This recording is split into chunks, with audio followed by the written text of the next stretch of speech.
I'll be bringing each week a different guest with all the answers that you have the questions for. And this way you can come back to my podcast for any questions that come to your mind, and you can focus just on working, as everything else this podcast will provide you. Hi, welcome to Simple Wealth Wisdom Podcast. I'm your host, Gakhar. Each week, I bring simple financial security ideas for successful business owners and professionals like you to help you build and maintain your lifestyle and legacy.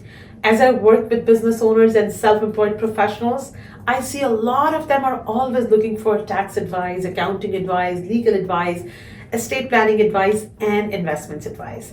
This is the reason I started this podcast, where business owners and self-employed professionals like you can always come and get the ideas and answers to their questions regarding how you can protect and grow your wealth in the most tax-efficient manner. Being an insurance and investments advisor myself, and very specifically working with business owners and self-employed professionals, I feel each guest will bring a lot of value to you all. And today I have Kelly Eller from Corporate Finance Outsource Inc. as my guest. Welcome, Kelly. Thank you, Sim. Pleasure to be here. Thank you so much for coming here. Yeah, that was long pending. Kelly is a good friend of mine. He's a multi-talented business strategist who started his career with PwC, PricewaterhouseCoopers, over 3 decades ago. Wow. 30 years ago. And then he expanded his experience with BMO, Morguard, and others before commencing his own boutique practice in 2002. He holds many professional designations like CPA, CA, LPA, TEPA designations. Wow, the list is big, Kelly. He has been known as a financial engineer throughout his career, from clients seeking tax strategies, business financing, efficient corporate structuring, and all that planning. He has been involved in the multitude of industries as a public company board member, audit chair, CEO of a public company, CFO of private and public companies, insurance advisor, which is great, a banker, auditor, and tax preparer. This experience includes both Canadian and foreign public companies. I'm so excited today, Kelly. I'm very excited that Kelly is with us today, who can share all of his knowledge, which starts from accounting and tax advice and goes all the way to strategic planning for self-employed professionals and business owners. Thank you so much, Kelly, for joining us today and sharing your knowledge with us.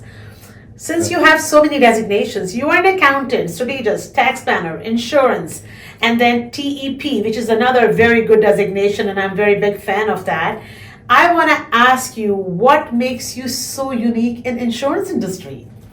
Well, I like to consider myself a bit like an education junkie, but also looking at how do you obtain technical knowledge to help business owners. And to go back to the history, starting with like Pricewaterhouse, before it was actually called PricewaterhouseCoopers. Yeah. So you learn like the accounting, the auditing, and from there went into banking, where you're basically like lending money. Right. So actually the banking was real, like an area where it really kind of opened my eyes to many things. And so I got almost like a simple philosophy of find money, save money. Oh, find money, save money. Wow. So what it really means is like dealing with business owners, with many decades of dealing with business owners, they're always concerned about financing and also tax strategies. They're also looking at, well, how do I minimize my taxes? Right. What are the most efficient ways to reduce taxes? And also, how do I actually take money out of the company for other personal needs? Right. So in terms of the question about what makes me kind of unique, is, there's a multitude of industries, so I've kind of crossed like real estate, technology, manufacturing, almost like you name it, globally, locally. Mm-hmm. But people, and also like a small practitioner. Right. So like CAs, what I found is like a lot of us are sort of siloed, and like we're very sort of technical and experienced in particular areas. Right. And we tend to get focused on, this is my particular area.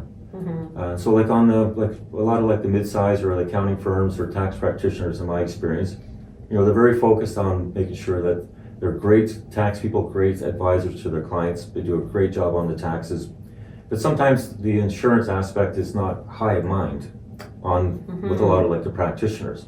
and this has been my experience, and I'm not saying this is applicable to everybody in the profession. And then on the insurance side, there's a lot of insurance advisors who really understand the product extremely well, got great connections in the industry, but the tax knowledge may or may not quite be there. But they're really good at kind of personalities and dealing with owners and understanding their needs. The needs analysis that advisors do is, I think, phenomenal. Yeah. So I think there's like a great combination of, you got advisors who are really good at kind of doing the analysis and saying, here are the various needs within insurance, and you got great accountants, external advisors who are really good at kind of making sure that from their compliance and tax they're fine. But the crossover between the two, I find, is it's not always there. It's kind of like you talk to some people like on insurance, but the tax is kind of like, well, let me go talk to somebody. Tax people's like, well, I don't fully understand the insurance. So am I doing like the life license as well as the trust estate practitioner? Education, I'm a huge supporter of education. I know that. And most of the focus is pretty much on tax and sort of tax efficient strategies. And Sim, you were the one that a couple of years ago actually re-energized my whole need and understanding and Thank you. the benefits of insurance. So thank you.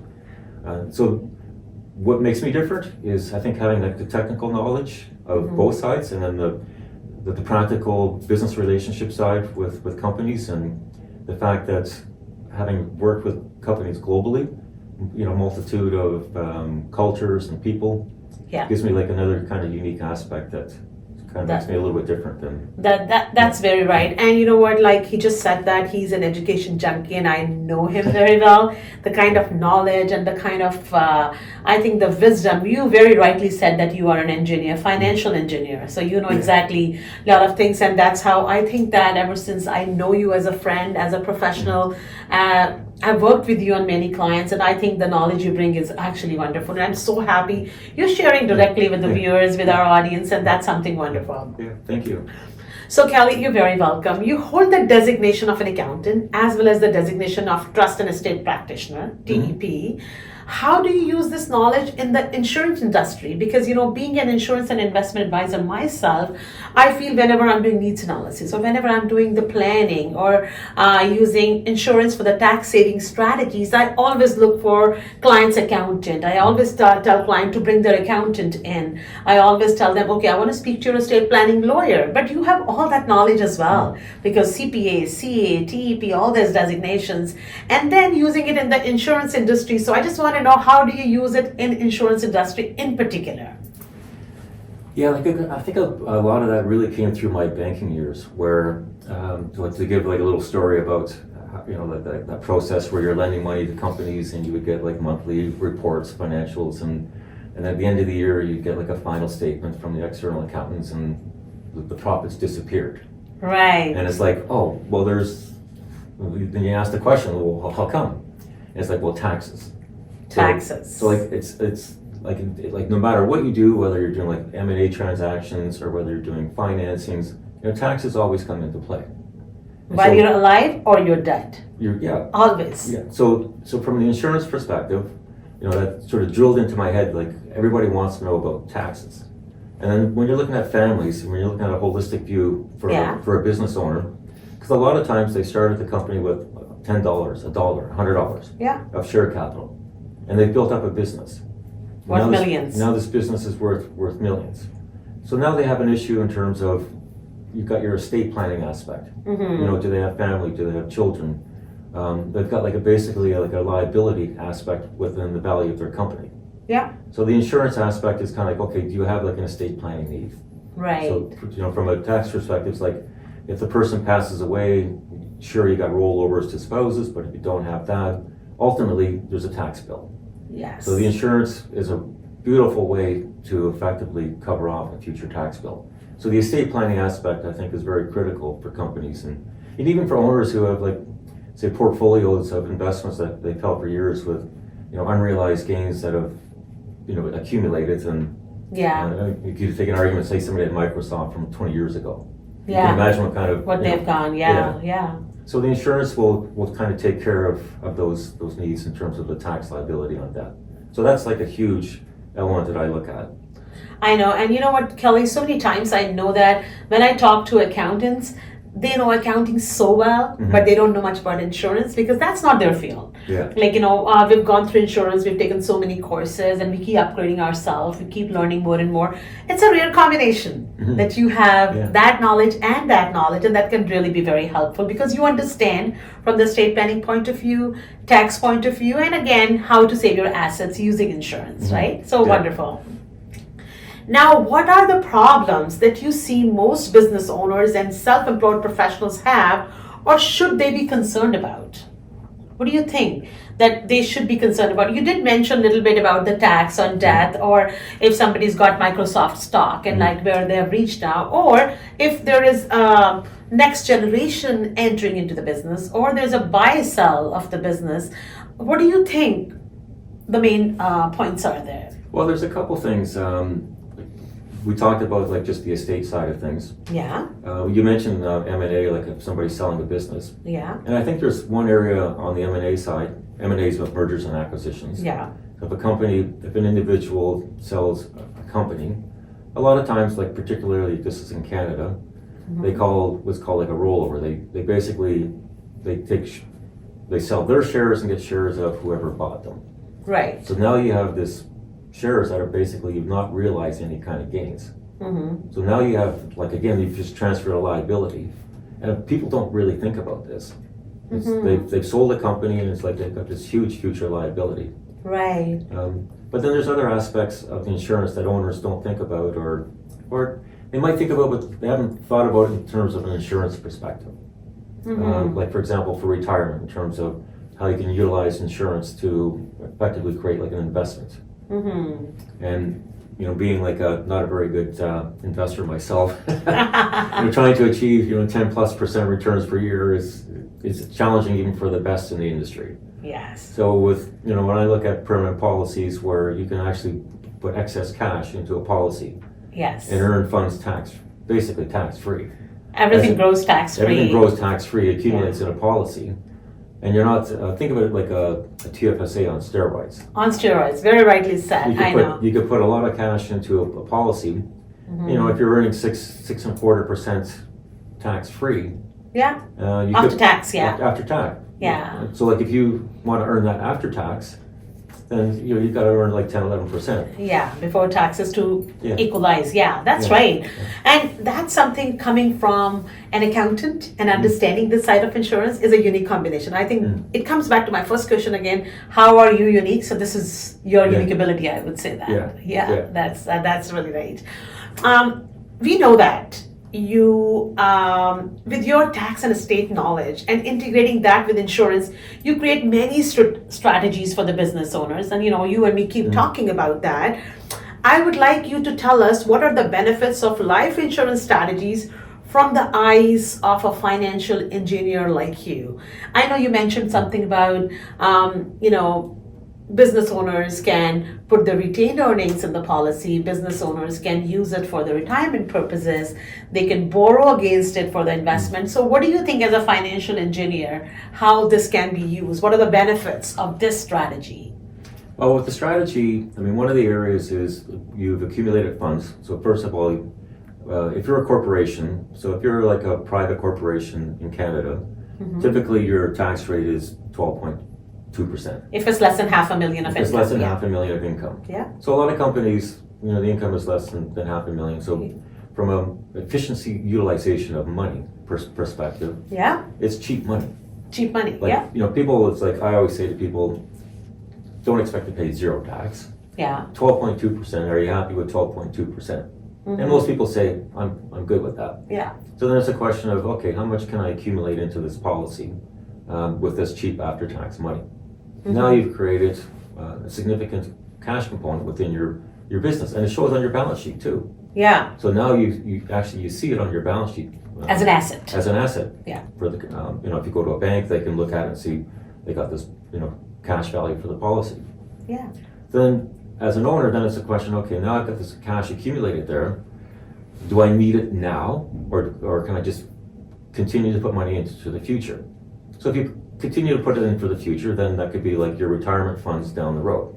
So right. That's one option. Yeah. And if you need the money for your business expansion or for other investments, then there's an opportunity to, they call it IFA or immediate financing arrangement where you can actually borrow against it. Yeah. So if you were to borrow against the policy, now from a disclosure perspective, you've really now borrowed personally. Either personally or corporately, You yeah. can borrow personally or corporately, Yeah, and then utilize the funds for other investment purposes. yeah. I mean, if you borrow the funds for personal, like buying a boat or something, well, then it's not going to be deductible interest. But if you use it to, say, buy a piece of real estate that's an investment property, then that money the interest will be deductible. Which is another advantage. Another advantage. Yeah. And if you take it one step further, and if you take the funds that you borrow personally and then lend it into one of your corporations, now the company owes you money. So there's Oh, wow. so now, like on a set of books, a company would look at it as, now the company owes the owner. Mm-hmm. So there's an opportunity to basically say, okay, now if the company wants to repay that money back to the owner, then that's basically like a tax-free distribution to the owner. So now you utilized your policy for like a very inexpensive cash saving. Mm-hmm. You borrowed it personally, Mm-hmm. lent it back into your corporation, And and then, now the corporation owes you the money. and is that done through the third-party lender? Third-party lender. Yes, that's Yeah. what I want to do. Mhm. Yeah, so that's great. And with your tax knowledge and with all those, 3 decades in the Mm-hmm. industry and a financial engineer, this strategy, I think, is very, very well thought of, and it's something which Yeah, really... so I want to make a comment on that too, because one of the things that, over the last little while, let's say a couple of years, that the question that's come to me Uh-huh. on this is like, well, this is so easy, why doesn't everybody do it? Yeah, that's a question. Why don't you do it? Yeah, and so what I said is, I'll go back to sort of the aspect of advisors, insurance advisors and tax people, they have their silos of knowledge, and this is generally just not like as well understood, I think, or like the crossover of knowledge between the two.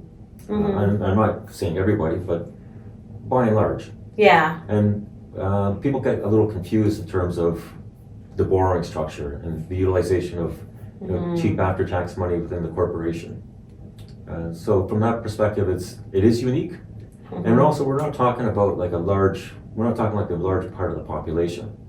We're talking about business owners and more sophisticated, high net worth individuals. yeah, But the caveat, I will say, with respect to if somebody's borrowing against a policy and reinvesting, there's always, like Revenue Canada can, like any kind of strategy, is always subject to them saying, well, I don't like it. yeah. I mean, so I'll just digress a little bit on I was at a tax conference in November, Mm-hmm. and Revenue Canada's come up with what they call a GARD, like generally accepted, or I'll forget the acronym for Okay. General Anti-Avoidance Rule. Yeah, And essentially gives them the right to disagree with anything anybody does. right. So forget about insurance per se, just any kind of tax strategy, Yeah, CRA can come along and say, I disagree. Right. So I just put the caveat out there that nothing is like 100% certain. of course, yeah. So I'm an accountant, so I gotta get my disclaimer, right? Yeah, absolutely, and that's right. Yeah. That's very right. Yeah. And moreover, things do change. Mhm. Nobody knows about that. So, Yeah. anyways, we can do. That's why we call it as a strategy. Mhm. It's a strategy. Yeah. So, with what we can do the best right now, and something that is working for now. Yeah. And- So actually, one other little example, because I think the strategy can also be utilized, like if people have, like, say, high net worth individuals mortgage on their house and it's non-deductible interest, Yeah, then I think the strategy could be used to effectively reallocate your debts in such a way that you could be deductible. it could be deductible, right? I know that so many people, they always come to me for insurance purposes, and they always say that I have got this many retained earnings sitting in my corporation, but if I take out and I invest it somewhere, I'm going to be double taxed, because first they're paying the tax in the corporation when they got the money, and now they're taking it personally, another year of tax. So that's where then I get to talk to their accountants, and we discuss this, how this can be. The money can go in the corporation, stay in the corporation, and they can do that. And again, using IFA strategy or IRP strategy, we can take it out now or in the future. Correct. Yeah, Right. It's a great strategy. It's a great. Because like I said, going back to my banking days, and even with clients, it's always about minimizing taxes, and Yeah. it's always about how do I get money out of the company? So I always look at a line. Okay. Here's corporation, here's personal. I Uh-huh. call it the Great Divide. Yeah. And it's like, how do I move funds across the Great Divide? Yeah. And there are very few opportunities to move things To do across that, the Great yeah. Divide. Yeah. Whereas insurance, by putting funds into a policy, you've now got an opportunity to cross the Great Divide in a very tax efficient manner. Definitely, and it's not for everyone anyways. It's not for As you everyone, said, no. it's not for everyone because, when you're doing it, you should be comfortable with leveraging. When you're doing an IFA, you should be comfortable. You're going to be paying interest. It should not take your sleep away that, oh, you got this leveraging. Mm-hmm. So it is for an entrepreneur, it is for a business owner who's comfortable with leveraging, and it is a great strategy. It works for, somebody who has that mindset. And there's many companies who, have holding company structures and they have significant funds in there for investment. Yeah. So you cover off both the estate planning in terms of, future tax on death. Yeah. But also a very, good return in terms of, 6% money kind of Yeah, can be. accruing inside of a policy versus you go to stocks and bonds or whatever, and it's tough to make 10+% per And year even if you- consistently. And let's say somebody made 6% in their other portfolios, they're paying 50.17% tax on that. So what comes sure. in hand? Mhm. So this becomes a good to even grow your retained earnings. Yeah. This could be a good one. Yeah. So that's great knowledge. And now that we see so many times that the business owners are busy working on their business and they think about insurance. Mhm. Okay, they think about it because they've heard about it, but they do not implement it thinking that they would do it, another time. So what do you think is the risk of not having life insurance on time? What do you think about that? Coming from the tax accountant now. Yeah, it's a challenge. There are certain, it's unfortunate. The challenge in the industry for us is to get people to actually act. Yeah. There's expressions whereas nobody's ever died regretting having an insurance policy. Absolutely. yeah. Yeah. And owners, it's quite often, a lot of times they're just, they just don't seem to want to get around to it. It's like, it's a challenge. It's a challenge. And so many times I have seen that, Kelly, in my practice, that people, by the time they realize that they want to utilize these strategies, they want to use IFA or IRP, they become uninsurable. And then they can't even use these things. So Yeah. insurance is not something you've taken your money to the bank and say, okay, I want to invest it and get 6% or 7% or whatever, your appetite is to absorb the risk as. This is something which has to go through underwriting. Right. And it is financial underwriting, Mhm. plus there's medical underwriting. And sometimes you're ready, you want to do everything, but you don't get approved. Right. So a great time. What do you think what would be your suggestion as from an accountant, from your CPA designation side, your TEP designation side, and using your insurance license side, that insurance should be placed in a corporation? Again, like within a corporation, because you're at a low tax rate, it's very efficient. It's a very And efficient. I think like you're so correct in terms of the underwriting aspect of Yeah. the health. Yeah. Insurance companies want to insure healthy people, Yes. and age is a factor. So health is an issue, and age. So if you could start earlier, because we all know that if you want to buy, like say, term insurance, that every 10 years or as you get older, then the price just escalates, and by the time you hit like your 60s, and if you want it, then you're paying a lot of money. Yeah. Whereas if you can start earlier, then it's way more cost effective. And also, if you're putting extra funds in from a savings perspective, you get the time value of money growing in the policy. That's great. So I think the tip that I take from here is that maybe when you're younger, it's good to have as much of insurance. If you can't afford maybe a permanent policy, which is more expensive, just have a term policy. Mm-hmm. At least you're locking your insurability. When you have money and you want to get advantages of these strategies of IFA, IRP, convert it. And when Yeah. you convert it, you have a permanent policy. You never need to answer the health questions. And No, then that's a huge recommendation I also have as well, in terms of like get approval. get approved. When you're young, like you could Yeah. get approval for as much as possible. Yes, that is wonderful. What a great conversation today, Kelly. Thank you so much. I really, really appreciate you coming here and sharing. You were wearing different hats. I was moving the hats all throughout, but you were fantastic. Thank you so much for this informative session. And I'm sure this has been very helpful for everyone. If someone wants to connect you directly, how can they do that, Kelly? Kelly Ehler, my email or my website is yourcfo.ca. Okay, easy. Yourcfo.ca, Yeah. or they can contact me, and I can always connect absolutely. them with you. For sure. That's another good way. And once again, thank you so much, Kelly, for coming here. We look forward to seeing you again here with the questions that I get from these audience who hear the viewers. If they want to ask anything, we might need to bring you back. No problem. And that was another episode of the Simple Wealth Wisdom podcast. Please let us know in the comments what you like the most about this podcast, or if there's anything else you want to see or ask, and I'll make sure to bring that to you in our future podcasts. Watch for us again another week. Until next time, stay safe. I'm Sim Gakhar. Thank you.